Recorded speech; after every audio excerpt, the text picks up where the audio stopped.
বেশ্যা পতিতালয়ের মেয়ের সাথে কথা বলতে চায় না। মিম বলল, কি আমাকে তোরা ও বিশ্বাস করিস না? ভেবেছিলাম তোরা হয়তো আমাকে বিশ্বাস করবে, কিন্তু যা সত্যি আমরা তাই বলছি। আমরা মিশতে চাই না মিম তোর সাথে। মিম, ঠিক আছে, সমস্যা নেই, ভালো থাকিস তোরা। আমি আর কখনো কথা বলবো না তোদের সাথে। কারণ তোর সাথে মিশলে সবাই আমাদেরকেও ওইসব খারাপ অপবাদ দেবে। মিম, সমস্যা নেই। এটা বলে মিম চলে আসে ওখান থেকে। তখনই আবার মিমের বান্ধবীরা বলতে থাকে, আমরা কেউ আর মিমের সাথে মিশবো না, ও খারাপ একটা মেয়ে। ওর সাথে যদি মিশি আমাদের বাবা আমাদেরকে ঘৃণা করবে। ওইসব মেয়েদের জন্য আমাদের সমাজটা নষ্টের পথে। এই কথা শুনে মিম কি করবে ভাবতে পারছে না, কারণ মিম এতটা বিশ্বাস করতো ওদের। আজ ওরাই কত অপবাদ দিল। এই কথাগুলো ভাবতেছে আর হাঁটতেছে।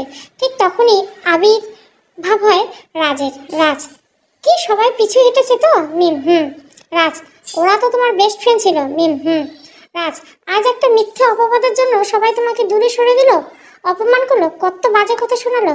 মিম, আচ্ছা তুমি আমাকে বিশ্বাস করো কেন বুঝলাম না। রাজ, আমার মন বলতেছে তুমি সত্যি এই কাজ করো নাই, তোমাকে ফাঁসানো হয়েছে। মিম, কিন্তু কেন এমনটা তোমার মনে হয়? রাজ, সত্যিটা বলবো? মিম, অবশ্যই সত্যিটা বলবে। রাজ, আমি যেই দিন প্রথম কলেজে আসি সেই দিনে তোমাকে পছন্দ হয়, কিন্তু সাহস হয়নি বলার। মিম, কেন সাহস হয়নি? রাজ, প্রথমত আমি গরিব ঘরের ছেলে, দ্বিতীয়ত আমি দেখতে সুন্দর না, স্মার্ট না, তৃতীয়ত পড়াশোনায় ভালো না, চতুর্থত ক্লাসের সব থেকে বাজে ছেলে, পঞ্চমত সব সময় সবাইকে ডিস্টার্ব করে, ষষ্ঠ আমি একটা রংবাজ। এইসব কারণে আমি তোমাকে বলতে পারি নাই যে মিম আমি তোমাকে ভালোবাসি। মিম, ও আচ্ছা, এই হলো কারণ। রাজ, এটাই কারণ। মিম, ভালোভাবে পড়াশোনা করতে চাও তুমি? রাজ, চাই। মিম, আমি তোমাকে সাহায্য করবো, কিন্তু রাজ, কিন্তু কি? মিম, আমাকে কখনো ভালোবাসা কথাটি বলতে পারবে না। যদি কখনো বলো তবে আর কথা বলবো না। রাজ, তবে কি সম্পর্কে কথা বলবো? মিম, বন্ধু ভাবতে পারো তুমি। রাজ, আমি রাজি আছি, সমস্যা নেই। মিম, আমার কথা শুনতে হবে, পড়তে হবে। রাজ, বলো কি কি কথা শুনতে হবে? মিম, ভালো করে পড়াশোনা করতে হবে, কোনো মেয়েকে ডিস্টার্ব করা যাবে না, কোনো রংবাজি করা যাবে না, কলেজে সবসময় ক্লাস করতে হবে, প্রতিদিন কলেজের পড়াশোনা করতে হবে। পারবা তো? রাজ, অবশ্যই পারবো আমি, কোনো সমস্যা নেই। মিম, ঠিক আছে, আমরা বন্ধু, ওকে। রাজ, ঠিক আছে। মিম, চলো এখন ক্লাস করব। এরপর মিম রাজ দুজনে মিলে কলেজে ক্লাস করে। ক্লাস শেষে একসাথে দুজনে বাসা আসতেছিল, ঠিক তখন দোকানে বসে থাকা কিছু ছেলে বলে ওঠে, দেখ নতুন মালটা পটাইছে। এই মাইয়াগুলো এমন কেন রে?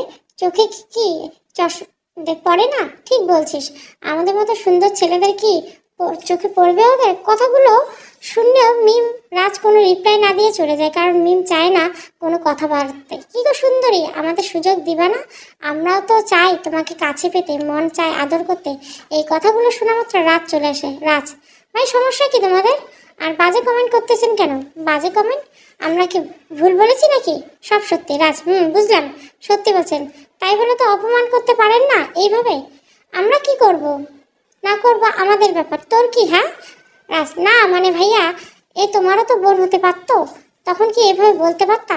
আমাদের বোন এমন হবে না কখনো, কারণ আমাদের বোন পাড়ার বেশ্যা না ওর মতো।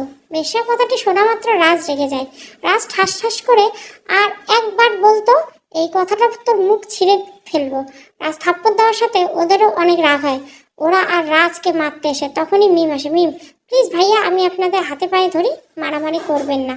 অনেক জোরাজোরির পরে ছেলেগুলো রাজকে ছেড়ে দেয় আর বলে, তোর কপালটা ভালো, আমাকে থাপ্পড় দিস, এত বড় সাহস, দেখে নিব আবার তোকে পরে, এটা বলে চলে যায়। ঠিক তখনই মিম ঠাস ঠাস ঠাস, তোকে আমি বলছি মারামারি করতে? হ্যাঁ রাজ, ওরা বাজে কথা বলতেছে, আমি চুপ থাকবো? হ্যাঁ মিম, বলো কি? রাজ, ঠিক আছে, সরি, আর করবো না আমি। মিম, বাসায় যা, এখন আমাকে এগিয়ে দিয়ে আসা লাগবে না। রাজ, ঠিক আছে, কাল কলেজে আসিস না কিন্তু। মিম, ঠিক আছে, অবশ্যই আসবো, তুইও আসিস। এটা বলে দুজনে বিদায় হয়, নিজের বাসায় চলে যায়। প্রায় 10 মিনিট পরে মিম যখন বাসায় আসে, কিরে মা, তোর কলেজে কেউ কিছু বলছে?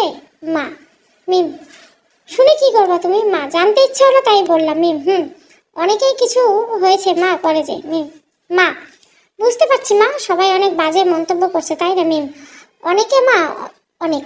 মা, কারো কথায় কান দিস না, ভালো করে পড়াশোনা কর, দেখবি সবাই তোকে আবার অনেক ভালোবাসা দিবে।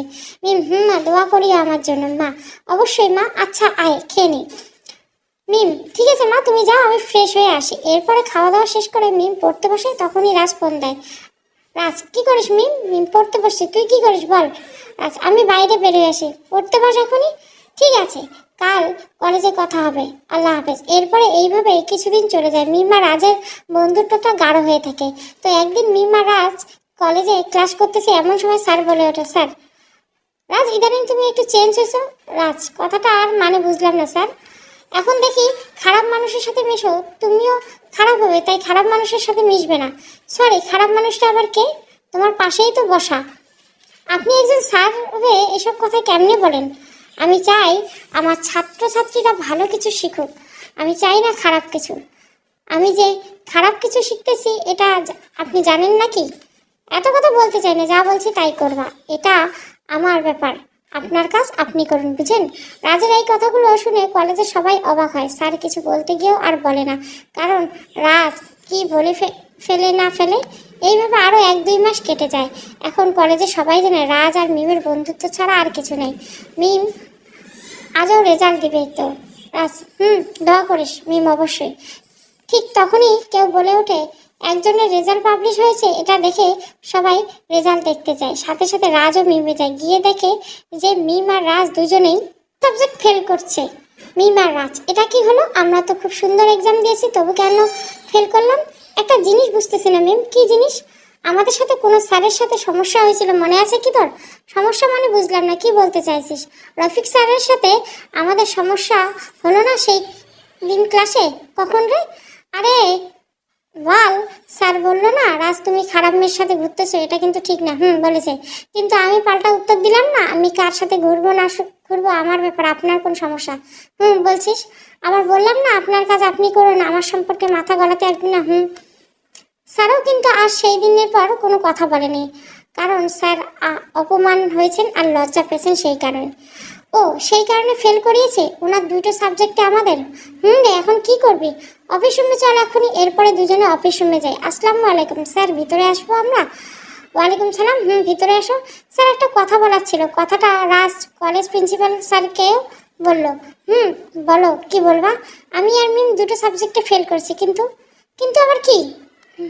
মিম বলে উঠলো, স্যার, আমরা এই 2টো সাবজেক্ট অনেক ভালো পরীক্ষা দিয়েছি, আমাদের ফেল করার কোনো প্রকার সম্ভাবনা নেই। কিন্তু তোমার রফিক স্যার তো খাতা কেটেছে, ওনার তো ভুল হবার কথা কোনো নাই। ভুল তো হয় মানুষের স্যার। তখন রফিক স্যার বলে উঠলো, রফিক স্যার, এই বেয়াদব ছেলে, এটা কি বলতে চাও তুমি? হ্যাঁ, আমি কি নেশা করে তোমাদের খাতাটা কেটেছি? আমি তো আপনাকে বলিনি নেশা করে কথা, আমি বলেছি মানুষ ভুলে। হ্যাঁ, আমি ভুল হয়েছে। হ্যাঁ, চুপ করো তোমরা। এখন প্রিন্সিপাল স্যার, সবাই স্যারের কথা শুনে চুপ। প্রিন্সিপাল স্যার, তোমরা দুজনে এখান থেকে চলে যাও। মিম, আমাদের খাতা আমরা দেখতে চাই স্যার, আমাদের ভুল কোথায় হয়েছে দেখতে চাই। প্রিন্সিপাল স্যার, ও রফিক স্যার, এদের খাতা দেখান তো কোথায় সমস্যা, কী কারণে ফেল করছে। তখনই রফিক স্যার বলে ওঠে, স্যার, আপনিও তো আমাকে বিশ্বাস করতেছেন না, এতদিন এই কাজ করে যাচ্ছি, কেউ একটি ভুল ধরতে পারলো না, আর সেই কি না। প্রিন্সিপাল স্যার, সমস্যা নেই, ওদের মনের ভুল ভেঙে দাও। না স্যার, আমি পারবো না। এই মেয়েকে জানেন স্যার, হোটেলে ভাড়া খাটে, দেহ ব্যবসা করে, এরা পড়াশোনার টাইমে কোথায় আবে বলেন? আর রাজের কথা বলতেছেন, ও তো কোনোদিন পরীক্ষায় পাশ করেছে। আমার বোঝা শেষ। স্যারও এই খারাপ মেয়েটা এই রাজকে উল্টাপাল্টা বুঝাইছে। যেই মেয়ে কিনা ছেলে খুঁজে খুঁজে দেহ বিলিয়ে দেয়, সেই মেয়ে কিভাবে ভালো পড়াশোনা করবে? স্যারের এমন কথা শুনে মিম রাজ বলে ওঠে, মিম স্যার, আমাকে কিন্তু এখানে ছোট করা হচ্ছে, আমার সম্পর্কে খারাপ মন্তব্য করা হচ্ছে, আর একবার এই কথাগুলো বললে আমি ইপটিজিংয়ের মামলা করব। আপনার লজ্জা করে না আপনার মেয়ের বয়সী মেয়ের সাথে এমন নোংরা ভাষায় কথা বলতে? আপনার মন মানসিকতা এত নিচ স্যার। ছি ছি, আপনাকে সম্মান করতাম, আর আপনি সত্যি জেনে না জেনে একজন শিক্ষিত মানুষে এমন মন্তব্য করে থাকেন, লজ্জা থাকা দরকার। মিম, প্রিন্সিপাল স্যার আপনার সামনে এমনভাবে কথা বলবে স্যার আমি ভাবতে পারিনি। এ তো কথা বলার দরকার নেই তোমার, কেমন? আমি ভালো জানি রফিক স্যার। এখন প্রিন্সিপাল স্যার বলে ওঠে, রফিক সাহেব, বেশি হচ্ছে কিন্তু, ওরা এখনো ছোট, আপনি ওদের খাতা বের করে দেন দেখি। স্যারের এমন কথা শুনে রফিক স্যার কি বলবে আর বুঝতেছে না, কারণ উনি হেড সবার উপরে ওনার কথা বললে চাকরি শেষ। রফিক স্যার আচ্ছা আমি বের করে আনতেছি। এটা বলে রফিক স্যার একটি রুমে খাতা আনতে যায়। প্রিন্সিপাল স্যার তোমরা দুজনে বসো, নিয়ে আসো খাতা। স্যারের কথা মতো দুজনে আমরা বসে পড়ি। 10 মিনিট পর আনে রফিক স্যার এই নাও খাতা তোমাদের। এরপর দুজনে খাতা দেখছি, যে প্রশ্নগুলো হয়েছে সেই প্রশ্নগুলো কেটে দিয়েছে। বলতে স্যার ইচ্ছে করেই কেটেছে। খাতা দেখে মিম বলে ওঠে, প্রিন্সিপাল স্যার দেখেন এগুলো সব সঠিক, তবুও স্যার কেটে দিয়েছে। প্রিন্সিপাল স্যার আচ্ছা দাও দেখি, এসব উত্তর তো সঠিক আছে কিন্তু কেটে দিল কেন? কি ব্যাপার রফিক স্যার, এগুলো কি? রফিক নিশ্চুপ। প্রিন্সিপাল স্যার কি হলো বলেন না যে? রফিক স্যার নিশ্চুপ। ঠিক তখনই মিম বলে ওঠে, মিম স্যার কি বলো এইসব? মিম তোমাকে রফিক সাহেব এই কথাটা বলছে? স্যার কেমন কি আমি তো বুঝতেছি না, না বুঝে বলো। তবে শুনুন, আমাকে মিথ্যে অপবাদে ফাঁসানো হয়েছে, সেটা কেউ বিশ্বাস করে না। সবাই এখন আমাকে মনে করে আমি বেশ্যা, পতিতালয়ে থাকি, দেহ ব্যবসা করি, ছেলেদের প্রেমের ফাঁদে ফেলে আমি ছেলেদের ব্যবহার করি, সবাই এটাই মনে করে। ঠিক তেমনই আমাদের রফিক সাহেবও মনে করে। তোমরা একদিন কলেজে আসি আমি, আসা মাত্র স্যার আমাকে ডাকেন, এই মিম একটু এদিকে শোনো। স্যারের কথা মতো আমি স্যারের কাছে যাই। যখন স্যার বলে চলো ওই রুমে কথা আছে, আমিও না করি নাই। স্যার মানুষ, কিন্তু রুমে এসে স্যার দরজা বন্ধ করে দেয়। আমি বলি স্যার দরজা বন্ধ করলেন কেন? রফিক স্যার কেউ যদি শুনে ফেলে তাই। ও আচ্ছা বলেন, তবে কি আমাকে বলবেন? কি সব শুনতেছি, সব কি সত্যি নাকি? তুমি নাকি দেহ ব্যবসা করো? আমার কিন্তু তোমাকেই সেই লাগে।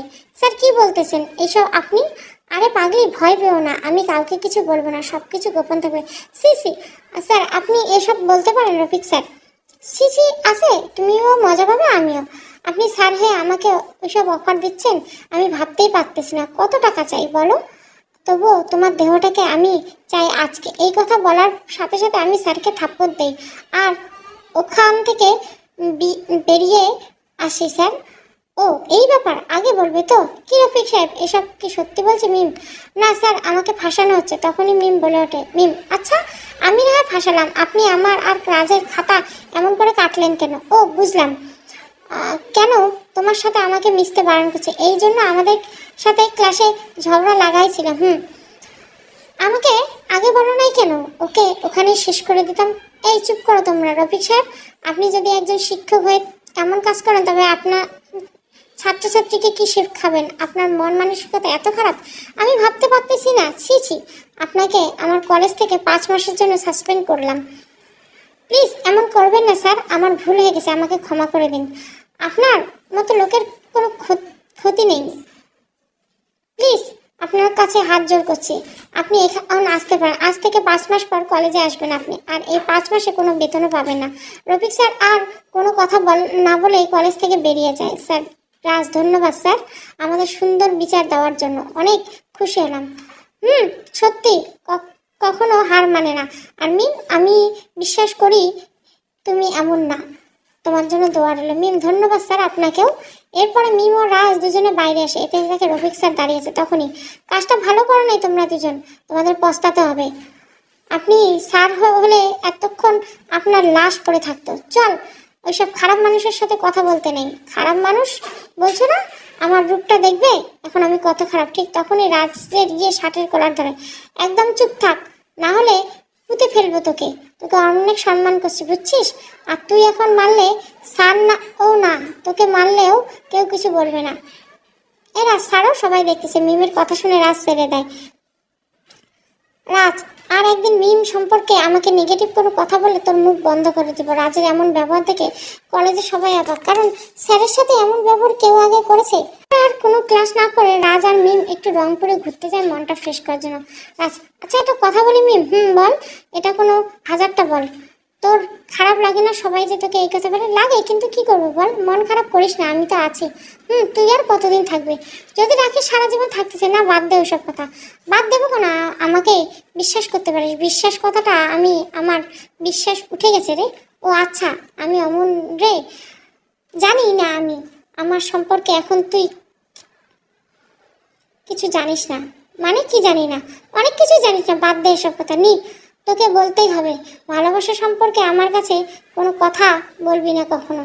কেন বলবো না রে? 1000বার বলবো। আমি না করছি তোকে? না বলবো ভালোবাসার কথা, অনেক কথা। না হ্যাঁ বলবো। তখনই মিম ঠাস ঠাস ঠাস। তোকে বলছি না না বলতে? তোরা ছেলেরা সবাই এক, তোকে ভালো মনে করেছিলাম, তুইও খারাপ। এটা বলে মিম রাজের কাছ থেকে উঠে যেতে চাইলেও কিন্তু রাজ আমাকে থাপ্পড় দিলি, আমি তো মজা করতেছিলাম। আচ্ছা আমার ভুল হয়েছে, সরি। কে শুনে কার কথা? মিম কোনো কথাই শুনতে চাইল না, আবার দৌড়ে গিয়ে রাজ মিমের কাছে চলে যায়।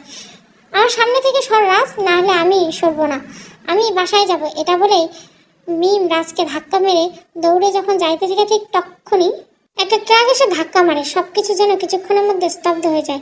মিমকে ট্রাকটা ধাক্কা দেওয়ার সাথে সাথে রাত চিৎকার করে ওঠে, আর সাথে সাথে মিমের কাছে যায়, গিয়ে দেখে মিমের হুঁশ নেই, অজরে রক্তক্ষরণ হচ্ছে, মাথার ভিতর ভীষণভাবে আঘাত পেয়েছে মিম।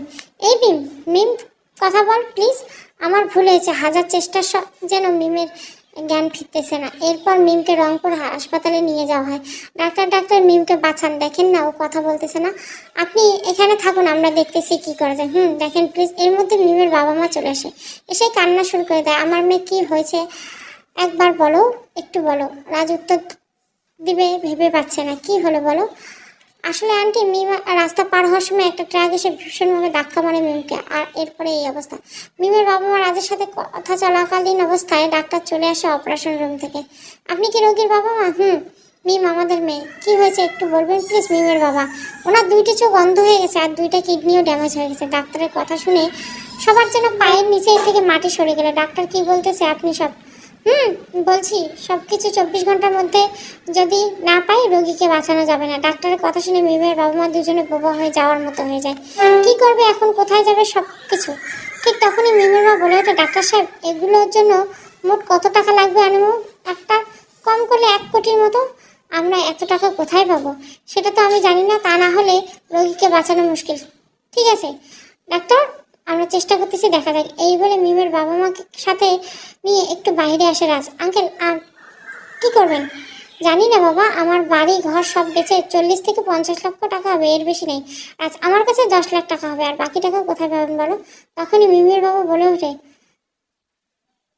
ওয়েট, হাসিবকে একটা ফোন দেই। রাজ হাসিব আবারকে, একটু ওয়েট করো, পরে বলতেছি। এরপরে হাসিবকে ফোন দেয়। 2-3 বার দেওয়ার পরে ফোন রিসিভ করে হাসিব। কে বলতেছেন? আমি মিমের বাবা বলতেছি। বাবা তুমি ভালো আছো? ভালো আছি। কি বলবেন বলেন, আমার সময় নেই। বাবা মিমের অ্যাক্সিডেন্ট হয়েছে, এর ফলে দুটো চোখ আর কিডনি ড্যামেজ হয়েছে, এর জন্য 1 কোটি টাকা দরকার। হাসিব, তো আমি কি করব শুনি? আপনার মেয়ে আপনি দেন। তুমি তো বিয়ে করবে মিমকে, সব কিছু তো ঠিকঠাক করাই আছে, তুমি তো সাহায্য করতে পারতা। হাসিব, আমি পাগল নাকি? আর আপনার মেয়েকে কে বিয়ে করবে? আর ওরকম অসুস্থ মেয়েকে? ফোন রাখেন, ডিস্টার্ব করবে না। এইবারে হাসিব ফোনটা কেটে দেয়। হাসিবের এমন ব্যবহার শুনে মিমের বাবা কান্না শুরু করে দেয়। আঙ্কেল আমাকে সব কিছু খুলে বলুন তো, এই হাসিব আর মিমের সাথে কি সম্পর্ক? অনেক কাহিনী বাবা, শুনে কি করবা? রাজ বলেন দয়া করে। এরপরে মিমের মা সব কিছু প্রথম থেকে যা হয়েছে এই পর্যন্ত সব খুলে বলে রাজকে। এসব শুনে রাজ অত ভাগ হয়ে যায়, কারণ মিম এই সবের কিছুই বলেনি রাজকে। ঠিক আছে আঙ্কেল, আপনি এখানে থাকুন, আমি দেখছি কি করা যায়। এরপর রাজও চলে যায়। মিমের বাবা মা খুঁজতে থাকে টাকা পয়সা পাওয়া যায় কিনা। অনেক খোঁজাখুঁজির পর ক্লান্ত হয়ে আবার হসপিটালে আসে। ডাক্তার, আমি মনে হয় পারবো না আমার মেয়েটাকে বাঁচাতে। আরে কি বলেন, আপনার মেয়ের তো অপারেশন হয়েছে 2 ঘন্টা আগে, এখন অনেক সুস্থ। কি বলেন এইসব? আমি তো কিছুই করলাম না, টাকা পয়সা দেয়নি। ওসব বাদ দেন, আপনার মেয়ে এখন সুস্থ, এটাই বড় কথা, বুঝলেন? ঠিক আছে, আপনার মেয়ের কাছে যাইতে পারেন, কিন্তু ডাকবেন না বা কথা বলবেন না, ঠিক আছে? এরপর ডাক্তারের কথা মতো মিমের কাছে চলে যায় দুজনে। গিয়ে দেখে মিম ঘুমাইতেছে। এইভাবে দিন যেতে লাগলো। প্রায় 1 মাস পর মিম আজ পরিপূর্ণ সুস্থ। আজ মিমকে বাসায় নিয়ে যাবে। আপনি এখন কেমন আছেন মিম? আলহামদুলিল্লাহ ভালো আছি ডাক্তার। আপনি দেখে শুনে রাস্তা চলাচল করবেন, বুঝছেন? অবশ্যই। আপনারা এখন নিয়ে যেতে পারেন মিমকে। ধন্যবাদ ডাক্তার সাহেব, আমার মেয়েটাকে বাঁচানোর জন্য। ডাক্তার ধন্যবাদ দিবেন না, এটা আমার দায়িত্ব। বুঝেছি। এরপরে মিমকে নিয়ে আসে তার বাবা মা বাসায়। বাসায় এসে মিম বলে, বাবা দাও তো একটু রিপোর্টটা দেখি আমায়। ঠিক আছে মা, এই নে।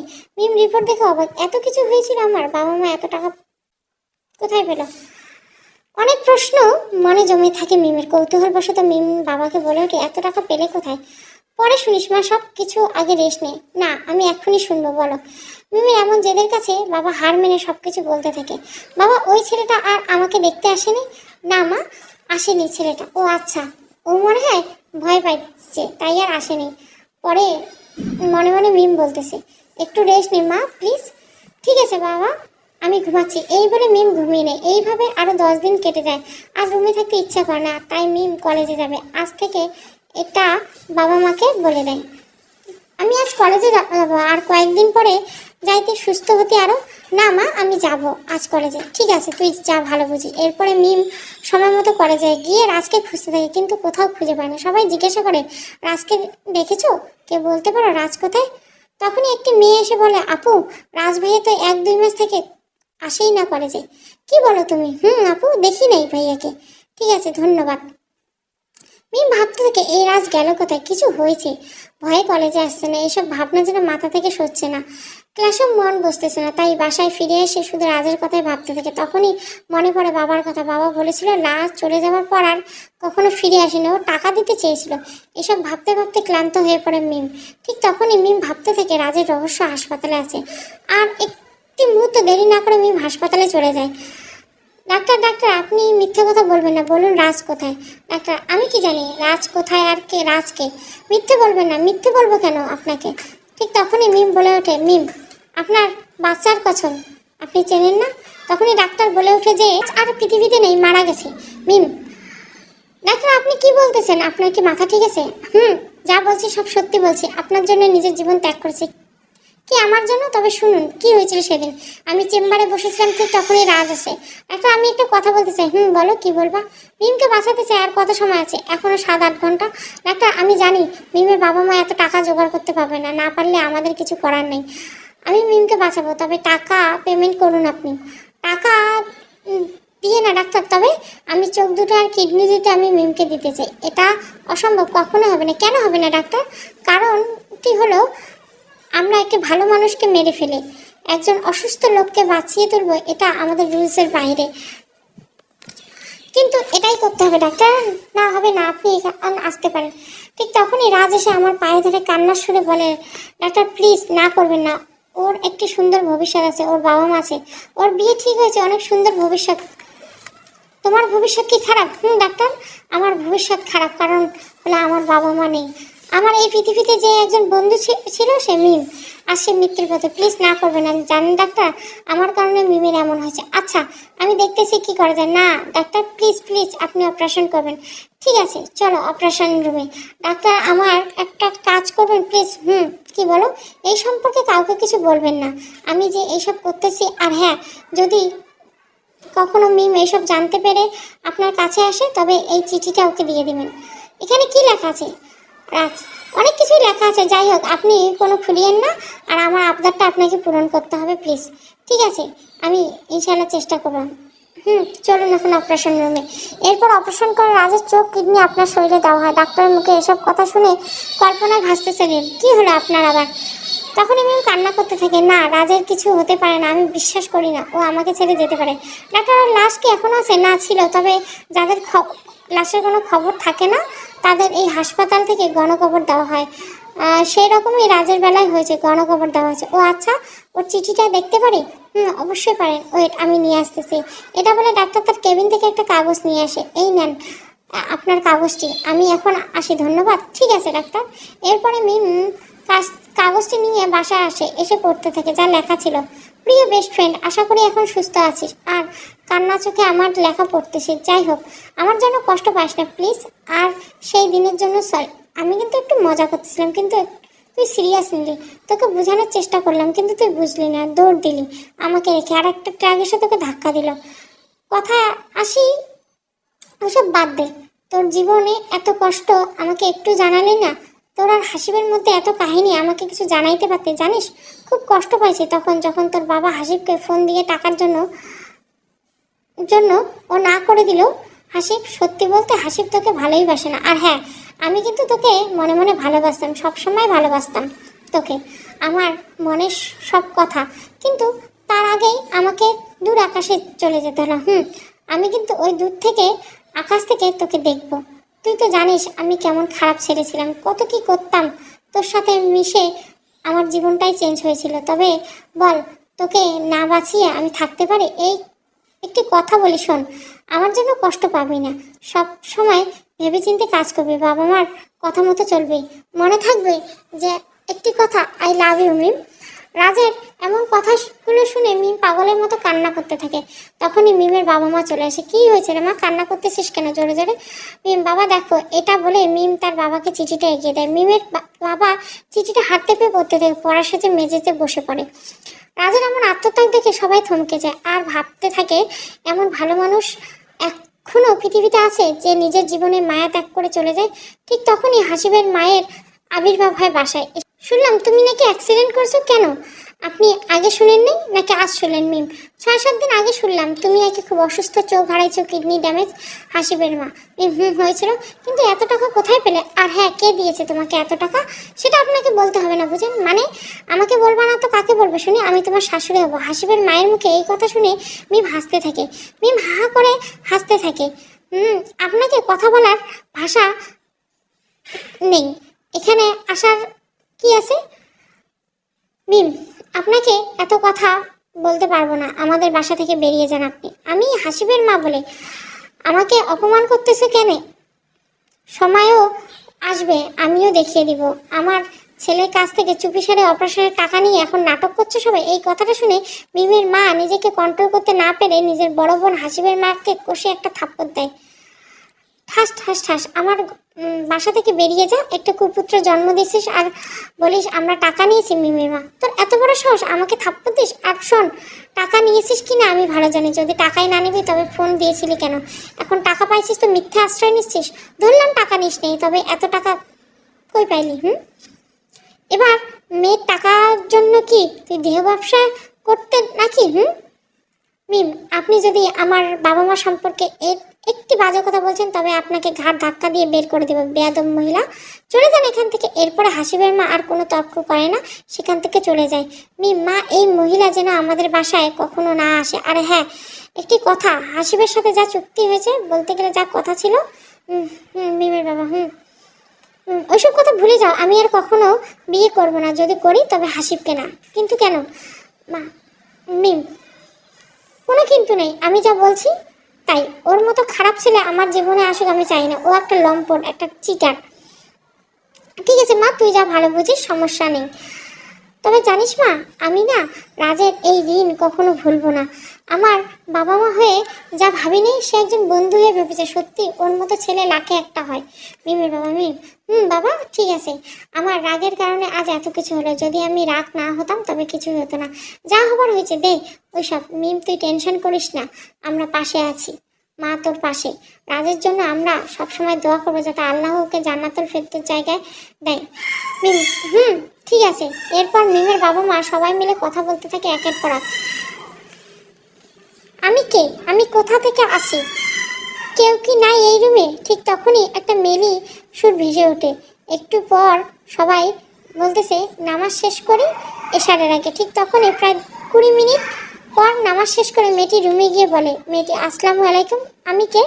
আমি এখানে কি করতেছি আর আমার মাথা ঘুরতেছে কেন? এমন কথা শুনে মেয়েটি বুঝে যায় যে স্মৃতিশক্তি হারিয়ে ফেলেছে। ঠিক মেয়েটি বুদ্ধি আটিয়ে বলে, মেয়েটি, আপনার নাম হলো নীল, আপনার বাসা এটাই, কিন্তু আপনি কে? মেয়েটি, আমি হলাম রূপা, আমিও এই বাসায় থাকি। আপনি এখন অসুস্থ, তাই আপনার সেবা যত্ন করতেছি। নীল, আচ্ছা আমার কি হয়েছিল? আমি অসুস্থ কেন? রূপা, সব কিছু পরে শুনিয়েন, এখন একটু রেস্ট নিন তো আপনি। এই কথা বলে রূপা নীলকে ঘুম পাড়িয়ে দেওয়ার চেষ্টা করছে। সবাই ভাবতেছে কি হয়েছে, তবে শুনুন, এখানে নীল নামের ছেলেটি হলো রাজ, আর রুমা নামের এর একটা মেয়ে। একজন ডাক্তার, রাজের যে অপারেশন হয়েছিল সেই হসপিটালের ডাক্তারের বউ হলো রূপা। সবাই ভাবতেছেন রাজ কেমন করে বেঁচে উঠলো, তবে সিক্রেট পরে বলবো। সবাইকে বুঝিয়ে রাজ কেমনভাবে বেঁচে ফিরল। আর হ্যাঁ, রাজ সব কিছু ভুলে যাবার কারণ রূপা। রাজের নাম দেয় নীল। চলুন ফিরি এখন। নীল, আচ্ছা আমি কি করি? রূপা, বর্তমান তুমি বেকার, কাজকর্ম করো না, সুস্থ হলে করবে। নীল, আপনি কি করেন? আমি রংপুর হসপিটালে একজন ডাক্তার। নীল, ডাক্তার আবার কি জিনিস? রূপা, তুমি বুঝবে না, তুমি সুস্থ হলে সব বুঝবে। নীল, আচ্ছা ঠিক আছে, আপনি আমার কে হন? রূপা নীলের কথাটা শুনে একটু থমকে যায়। কি বলবে নীলকে? ঠিক তখনই রূপা বলে ওঠে, রূপা, আমি তোমার ভালোবাসা, তুমি সুস্থ হলে আমরা একে অপরকে বিয়ে করব। নীল, বিয়ে করে কি হবে? রূপা, পরে বলবো, এখন ঘুমাও তো। এরপর রূপার কথা মতো নীল ঘুমিয়ে পড়ে। এইভাবে রূপা আর নীলের জীবন কাটতে লাগলো। রূপা এখন নীলকে ভালোবেসে ফেলেছে অনেকেই, তাই রূপা চায় না নীলের স্মৃতি আবার ফিরে আসুক, কারণ রূপা এখন নীলকে নতুন করে সব কিছু শিখিয়েছে, ভালোবাসা কি, কাজকর্ম কি বলতে, এভরিথিং। এই স্মৃতি ফিরে আসে, আর এই জন্য নীলের জীবনে অন্য কোনো মেয়ে জড়িয়ে থাকে, তখন নীল আর পাবে না, তাই স্মৃতি যাতে না ফেরুক এটাই কাম্য করে রূপা। রূপা, আচ্ছা নীল, একটা কথা বলে। নীল, বলো, কি বলবা? রূপা, তুমি কি আমাকে কখনো ছেড়ে দেবে? না, ছেড়ে যাবো কেন শুনি? না মানে এমনি বললাম। ও আচ্ছা, তাই বলো। আচ্ছা তুমি থাকো, আমি হসপিটাল থেকে আসলাম, পোশাক চেঞ্জ করে আসি। নীল, না, আমার সামনে চেঞ্জ করো তুমি। রূপা, এটা হয় নাকি? বিয়ে করি আগে, তারপর দেখিও তোমার সামনে চেঞ্জ করবো। নীল, এক্ষুনি চেঞ্জ করতে হবে। এমন করো না সোনা পাখিটা আমার, যাও, তোমার সাথে আর কথা নেই। তুমি আমার সামনে চেঞ্জ করলে কি হয়? এবার একটু বাধ্য হয়ে নীলা হাসিবের সামনে পোশাক চেঞ্জ করতে থাকে, আর নীল যেন অপলক হয়ে তাকিয়ে থাকে। রূপা, এই কি দেখতেছো এমন করে? তোমাকে দেখতেছি। আমাকে বুঝি দেখার ভালো লাগতেছে তোমার? অনেক ভালো। কথাটা বলে নীল রূপার কাছে যেতে থাকে। এই কি করতেছো? এই দিকে এসো না। কে শুনে কার কথা? নীল গিয়ে রূপার দু হাত দিয়ে দেওয়ালে চেপে ধরে ঠোঁটের কাছে ঠোঁট নিয়ে যায়, কাপা কাপা ঠোঁটে বলতেছে, এই কি করতেছো? তোমাকে এই অবস্থা দেখে আমার অন্যরকম অনুভূতি হচ্ছে। তাই বুঝি? কেমন অনুভূতি? তা জানি না, আমি বলি। রূপার গলা, ঘাড়ে, পিঠে পাগলের মতো চুমু দিতে থাকে। রূপা বুঝতেছে না কি করবে, কারণ নীলে কে কোনোভাবেই আঘাত দেওয়া যাবে না, তাই তার বাধা দেয় না। আর 1-2 মাস পর বিয়ে হবে আমাদের, এটা ভেবে রূপা সায় দেয়। রূপা এবার আগ্রহ দেখে নীলের ঠোঁট দুটো নিজের করে নেয়। একটু পরেই রূপা দেখতে পেল পুরো শরীরের লোম দাঁড়িয়ে গেছে। লজ্জা পাইতেছে রূপা, কিন্তু কোনো করার নেই। এর মধ্যে নীল রূপাকে কোলে তুলে নীলের উপরে আলতো করে ঠোঁট ছোঁয়া দেয়। এর ছোঁয়া পেয়ে যেন রূপার শরীরে হার্টবিট বেড়ে যায়। গল্পটা কন্টিনিউ চলবে, পরবর্তী পর্ব আসবে, শেষ পর্বটা আসবে। গল্পটা ভালো লাগলে অবশ্যই লাইক, শেয়ার এবং সাবস্ক্রাইব করবেন। Thank you for watching.